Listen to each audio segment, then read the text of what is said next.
Hello, hello, my beautiful people. Welcome, welcome. This is Kathy from Divine Debut 11. Welcome to The Messenger is Here. I'm going to take a message today. This is like an oracle. They're tarot cards, but because they've got messages, I felt called to take a message from here. Today is the 26th of January of 2024. And we've just gotten over a full moon in Leo.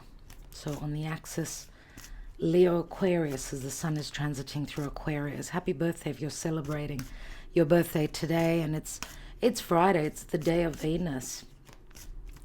The moon has, as I'm doing this, has reached the midpoint of the Leo part of our charts. Okay, so if you've got anything there just after this full moon, the clarity is probably going to come to you, because obviously a full moon is seeing what was hidden or what's culminating, or, you know, the sun sheds the light onto the moon. So there's something to do with that Leo part of the chart, of your chart. And Leo, of course, speaks to, it's the natural fifth house, which speaks to creativity, children, romance, sex, lucky games, hobbies, sports, leadership, matters of heart. So what will be shown? What is the message just after this full moon in Leo, please, Spirit? What will be shown? You know, usually we have the clarity coming up to the full moon, but sometimes it can happen just after the full moon happens. Way too many cards. One card, please, Spirit. One card, one message.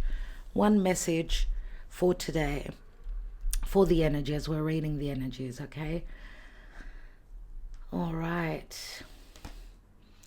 Ace of Winter, so it's the Ace of Swords. Don't be deterred by challenges along the way. It's important to communicate clearly and accurately. Amazing new ideas that should be implemented. The Ace of Swords could be a card of reckoning as well. Check out the image. It may speak to you personally. So air energy, communication. Remember, the Ace of Swords could be an opportunity, but it could also be a double-edged sword. It can cut both ways. Lots of air, so a lot to do with perception, communication, and clarity. All right, so don't be deterred by challenges along the way. Clear and concise communication is very, very important at this time. And amazing new ideas that should be implemented. Now, we spoke about... did we? No. New ideas. New ideas is very Aquarius. Some sort of an ingenious thought, idea, a way to free ourselves from a situation where there wasn't clarity. Through clarity, we can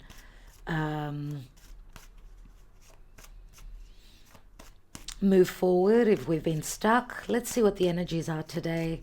What does the messenger want to bring us, please, Spirit?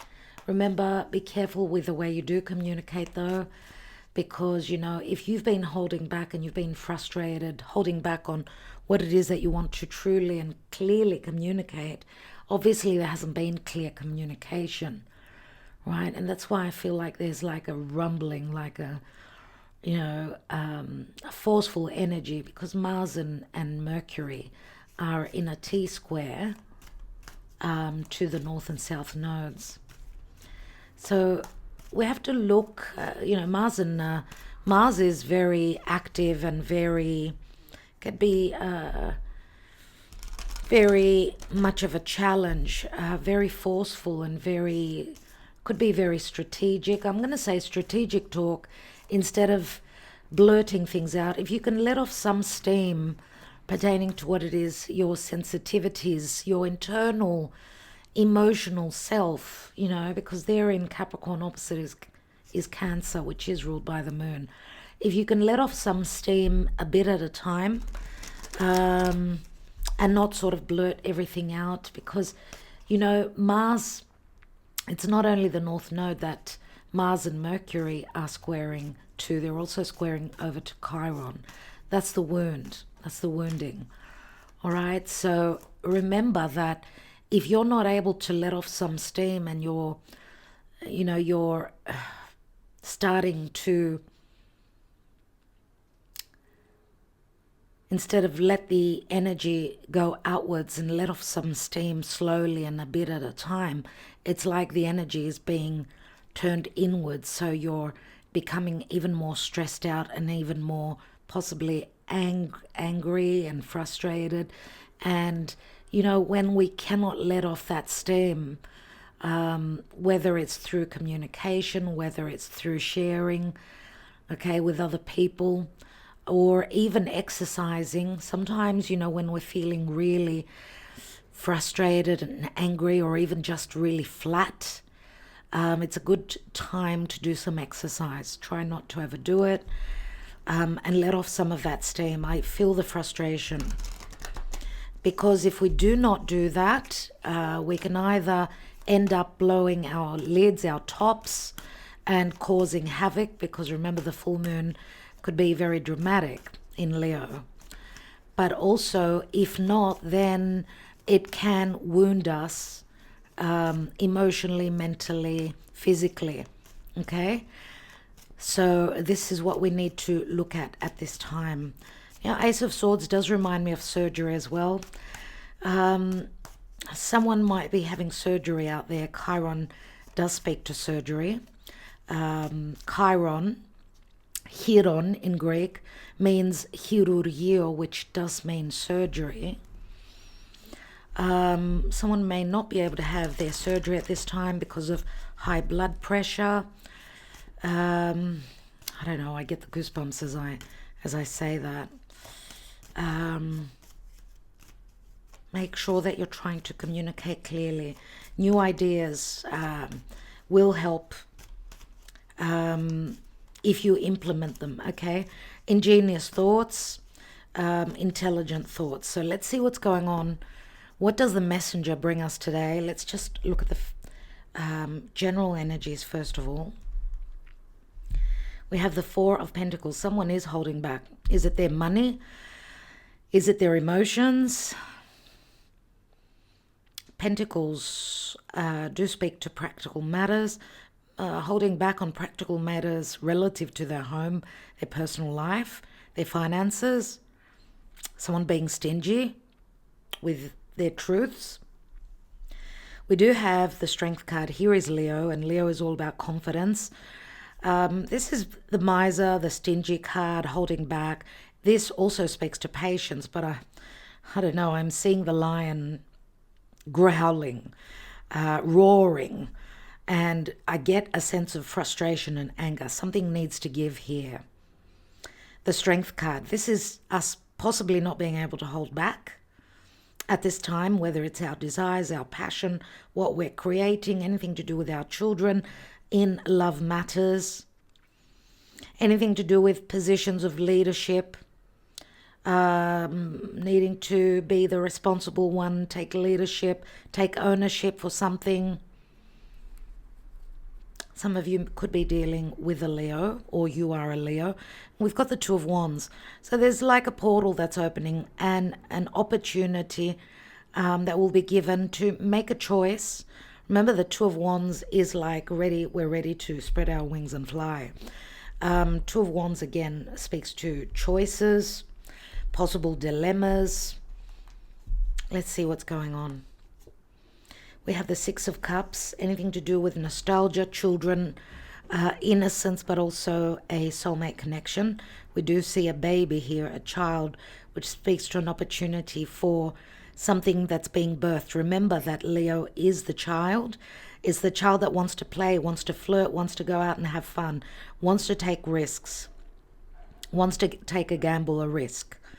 Okay, maybe someone isn't able to do that because of a responsibility to a child. There is the child, and we've got the Ace of Cups, the mother and the child. the baby. The baby does speak to possible happiness, new cycles, a new opportunity. The child can speak to immaturity, but we've got toddlers here. Like something is very brand new, very new. And the Ace of Chalices, the Ace of Cups, first of all, is self-love, but it's also an opening, okay? So new beginnings, possibly also through being truthful. If you are dealing with a soulmate or a past connection or something like that, we've got a lot of water here and emotions. Of course, Ace of Swords is someone using their logic, but the emotions are more, how can I say, it feels like they're ready to overflow.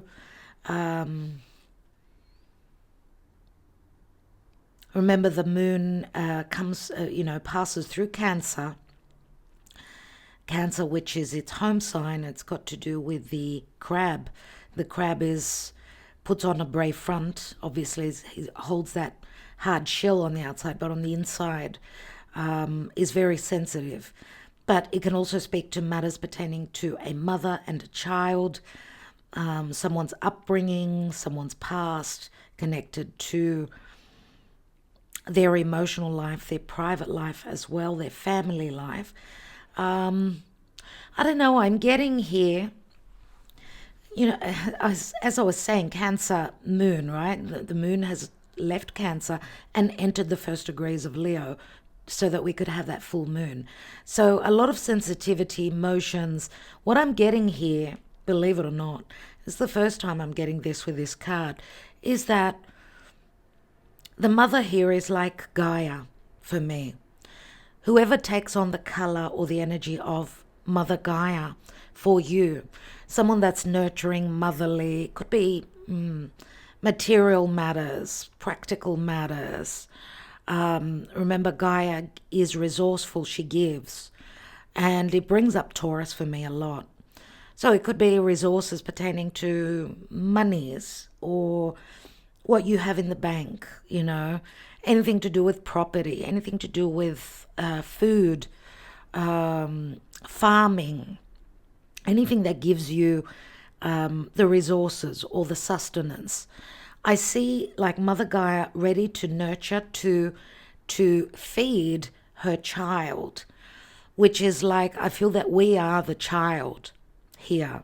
So there are grand opportunities here, even though there are challenges. And maybe this is saying emotionally we need to be more open and ask. They do say, we say, nevertheless, if the child does not cry, the mother will not feed it.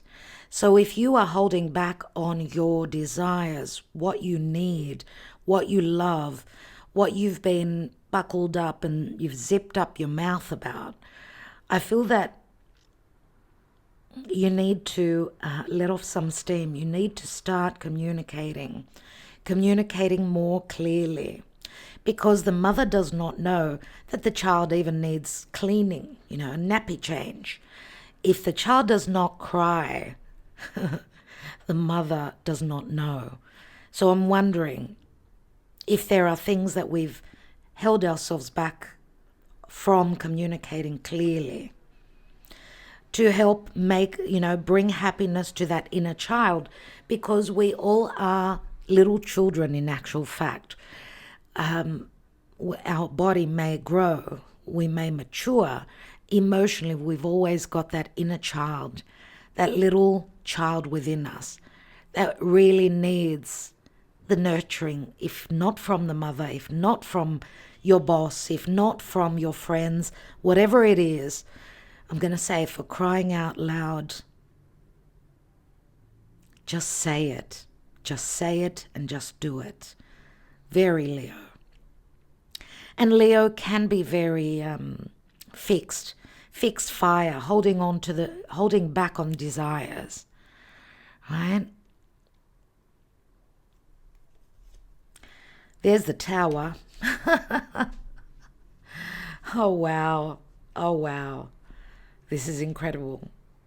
Uranus, Mars energy. A lot of power, a lot of I don't know, destruction, change, awareness, insights, havoc, rumbling, ideas, new ideas. And this is with the help of Aquarius, as the sun is transiting through Aquarius.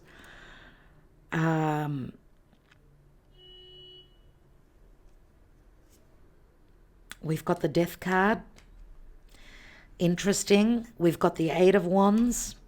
And what beautiful cards are they not? And we've got the Nine of Pentacles.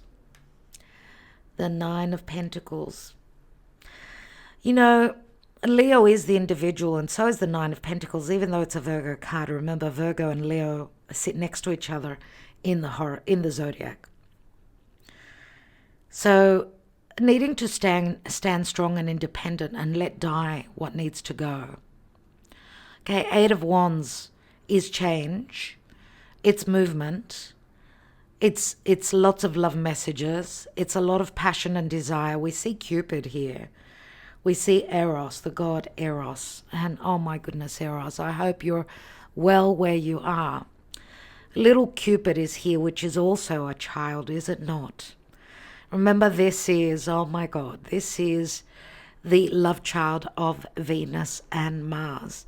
Now, Venus and Mars are going to be dancing, flirting, fighting, opposing each other, connecting at times, and then separating again. Venus and Mars doesn't have to be only the lovers. It's the masculine, the feminine, right? It's the go-getter, the confident, the courageous.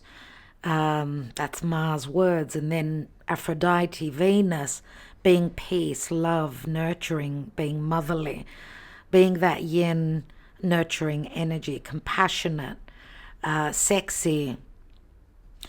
So it's very, very charged up energies, I would say. And the fact that we've got little Cupid here, and we're going to have the lovers connecting in Capricorn as well as in Aquarius. They're both transiting now. The lovers are transiting through Capricorn still. So love is getting a little bit more serious, we can say. Let me tell you when they're connecting. Well, I'm going to say as of...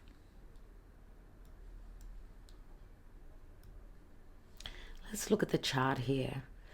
This from early February, my dear friends, they will be connecting. Can you see them here? Okay.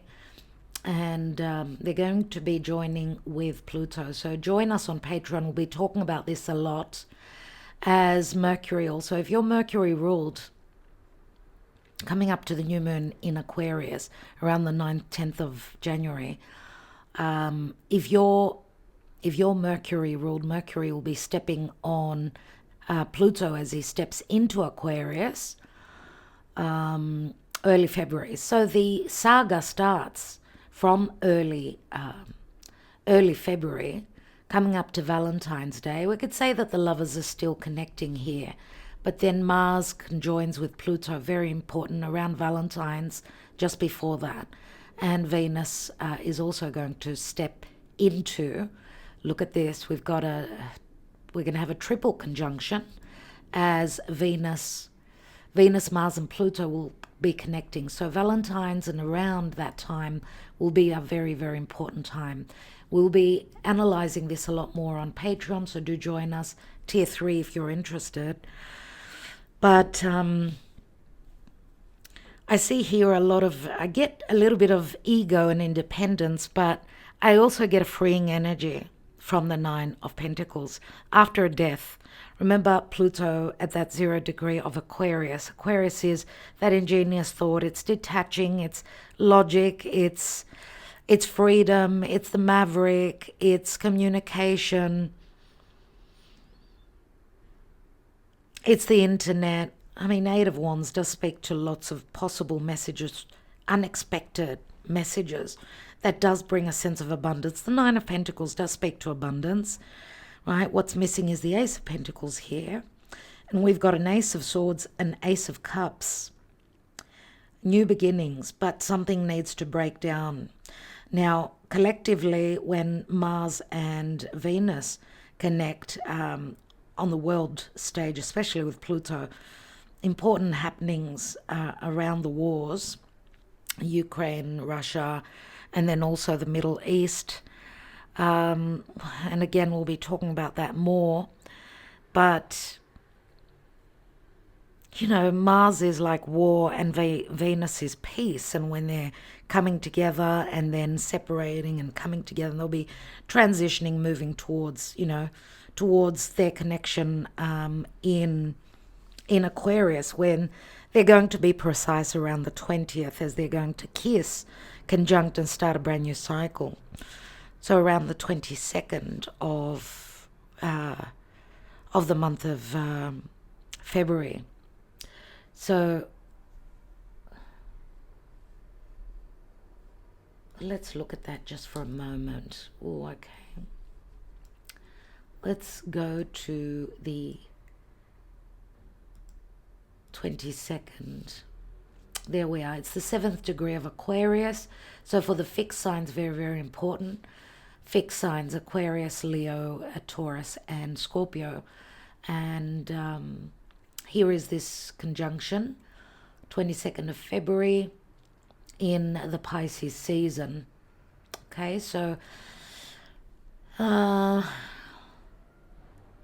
as the moon will return back to Leo at that time. So interesting. In a month. So roughly in about a month from now, we'll see what's going on with the lovers. What's going on in the war and peace. War and peace could be external, internal. You could be going through that yourself in your own personal life, but also emotionally. Okay, I do get some ego here. That someone sort of still holds back. But there's an awareness. There is a huge awareness that's going to be taking place here, and an ending to a major cycle. I love that we've got the Death card here, because it will bring change. And then again, we've got two cards of change, an ending, and then lots of powerful energy moving forward. I don't know, this could speak to a message that there's someone's coming in to visit. This is a sudden revelation relative to communication through social media. Someone may be getting more intimate, more personal, more, you know, opening up, pertaining to their fears, connected to the past, connected to family and children and, family. Okay. There's the Four of Pentacles. What's beneath that? And we've got the Ace of Wands, another ace. We've got three aces. Okay, so there's like some sort of light coming in, some sort of understanding where someone was holding back on something before. Three of Cups involving third parties. Something to do with an opening, a reconciliation in the past. Something to do with friendships, get-togethers. So it feels as though there's been an opening, but then a sort of a going backwards again. I don't think that this will not hold, because of the Tower that we've got here. There's the Nine of Wands. Someone's at the end of the road. They've been through a lot. What is this Nine of Pentacles? Yeah, let's take a little bit more information. First of all, let's just take the Tower. Let's take the Tower first of all. And we've got the Eight of Swords. Looks like a self-contained prison. A perception of being imprisoned is coming down because of a bright idea, an intelligent opening, a shift from the hand of spirit, an unexpected turn of events, as we know that Uranus is also activated. There's the Emperor, another four. The Emperor could be any sign, my dear friends, as I always say. So this could be a bright idea coming from the Emperor. Of course, this is someone that's in a position of power. Of course, this is someone maybe that's been trying to hold on to the control of a situation. This is the father, this is the boss. But they're coming up with a bright idea on how to to free themselves, okay, from a situation that they were in. Could be pertaining to business, anything to do with the responsibilities, holding the power, holding on to control. This could also be someone losing control, trying to manipulate or to control a situation, but they're not able to because of the Tower. And we've got the Two of Swords. This could be quite aggressive, right? If this is not verbal, then this could be physical. Just do take care, because the Two of Swords, the dilemma here, and there are 10 swords, 10 swords, something to do with a betrayal. What's the Death card about? Four of Cups, someone leaving a situation, emotional situation where they did not find their happiness, or letting go of a chapter where they could not accept an emotional offer because of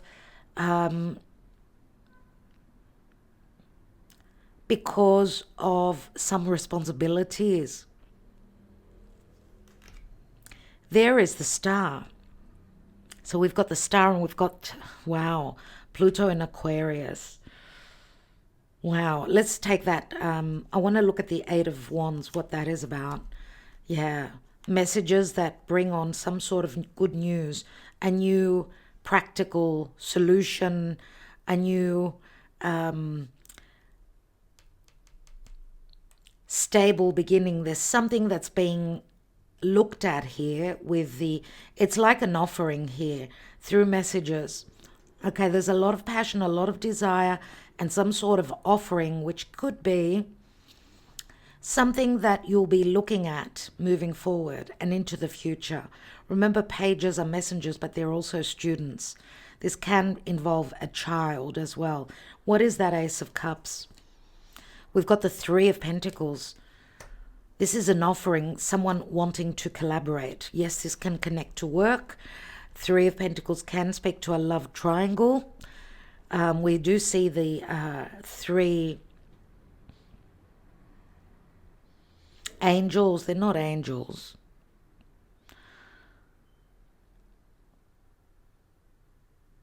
I can't remember the word, but anyway, it does remind me of the Three of Cups. Let's look at the stars. The Star, which speaks to, obviously, a possible wish fulfillment. And we've got the Four of Wands. There's the mother and the child, someone that's going to be very nurturing indeed. Four of Wands is like the portal, 1111. And what is the Nine of Pentacles? Remember what I said, if the child does not cry, the mother does not know to feed it. This is a possible futuristic promise of healing. There is hope to be able to stabilize something. We've got two fours on this side, Four of Cups, Four of Wands. We've got the Emperor on this side. Something to do with setting down those, you know,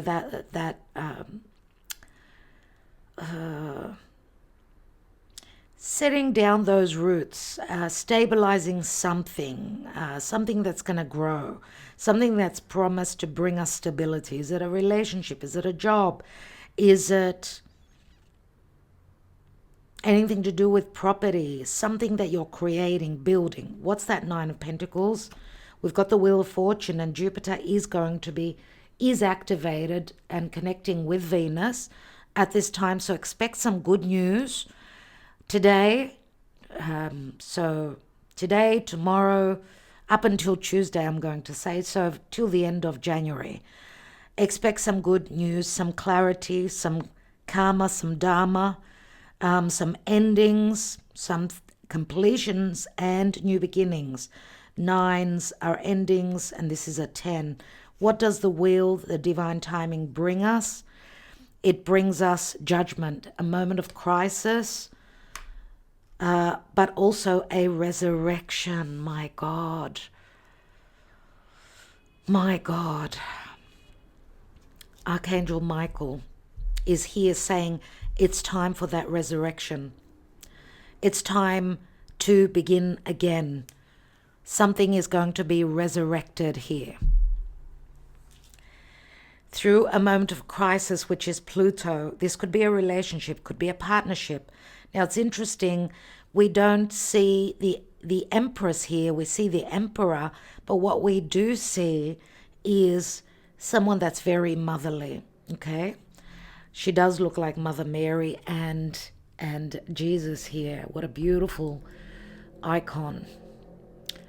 Botticelli, just glorious, absolutely glorious. I get the goosebumps. So I do get the support of Mother Mary here. So remember Gaia, which is logically Taurus, Venus ruled, and a lot of Aquarius energy, right? As Venus, which is Gaia, she's going to enter Aquarius. So there can be the formation of really bad situations for some, but for others, magical, okay? It's not going to be the same for all of us, because remember, in mythology, when Gaia and the sky, Uranus, would come together, they would create the Titans and all these weird beings, right? Very Cronian and very dark. So hopefully what is created at this time will be very resourceful for all of us, okay? Very much what we need, okay?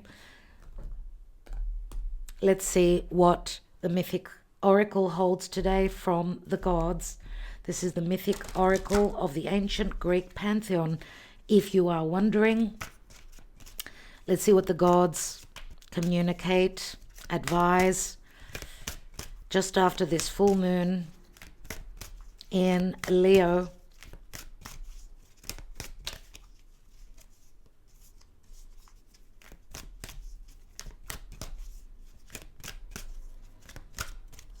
What is the advice from the gods, please, Spirit? What is the advice?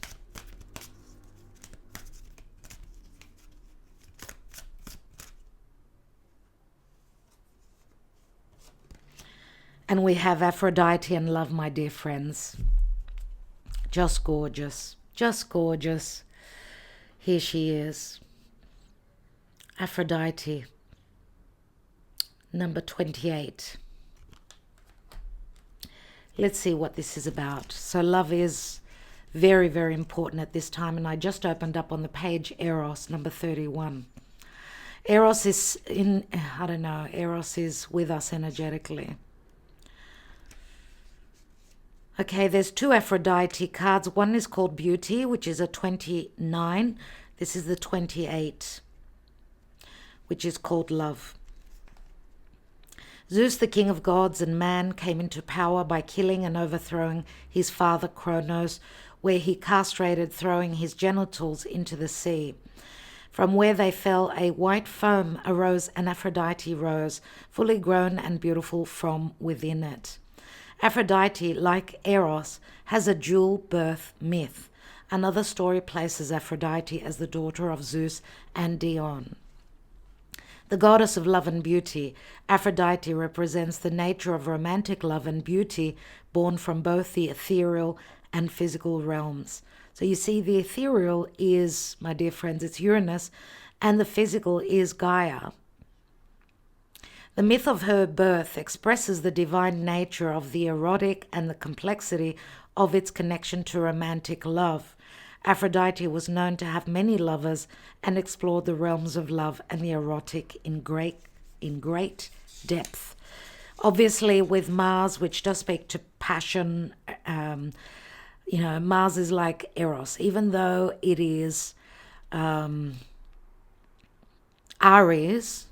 Okay, in Greek, this was god Aries, which rules Aries. If you turn the letters backwards, you see Aries is like Aries in actual fact. Not backwards, but just turn them a little bit. Aries, Aries, and Aries, Aries. So I hope that that cleared it up for you.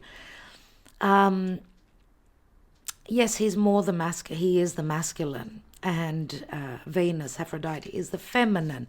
They do come together to create Eros.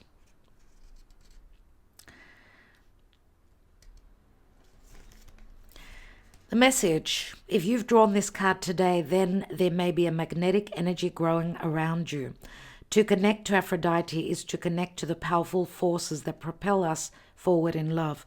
Of course, you must connect to your divine center of beauty in order to experience this magnetism that is also occurring for you now. This is an exciting, sensual time where love is in the air.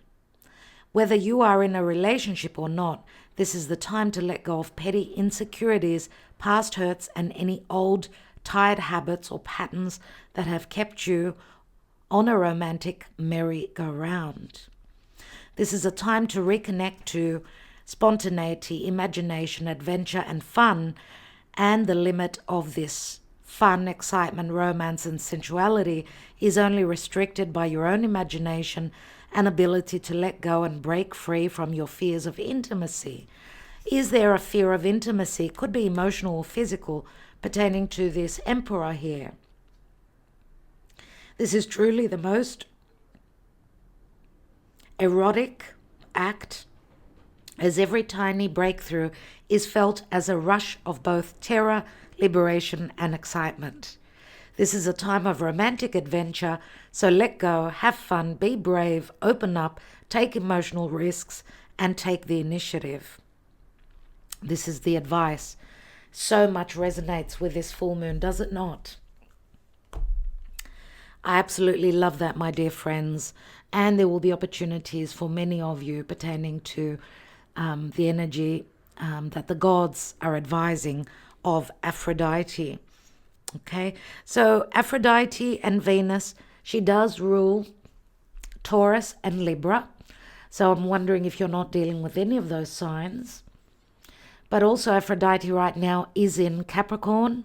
So therefore she's working really well for the earth signs and the water signs. But remember, the help from spirit says that we get comfortable. We don't take action. We become more recessive and let spirit do the work. There will be opportunities, but you need to take action. Now, it's the air signs and the fire signs that need to be more active. They're going to be called to action. Okay, so maybe this gives you a little bit more clarity as to what this could mean for you. Now, Aphrodite and Venus being in Capricorn is, as I said, helping the earth and water signs, but challenging also the cardinal signs. So Capricorn, Cancer, I would say not so much Capricorn, but Cancer that's opposite, Aries and Libra that are in square. They're in a difficult aspect to the positioning of Aphrodite and Venus at this time. Okay, so that's it, my dear friends. Beautiful. Aphrodite and love. Ready, set, go. Love is in the air. I hope you have a wonderful weekend. We've taken the Patreon winners, so check the video out if you have not already. I'm wishing you well, and I'd love to hear about your blessings, any blessings that are coming in for you now, end of January. All right. Much love. Look after yourselves. Try and have fun. Take a risk. And as I said, if you don't ask, you will not receive, whether that's from a particular person or from spirit itself. Make sure you're very clear and concise. Don't be deterred by challenges along the way. It's important to communicate clearly and accurately. Amazing new ideas that should be implemented. Okay? So think about that. See you all. Love and light, my dear ones. Talk to you soon.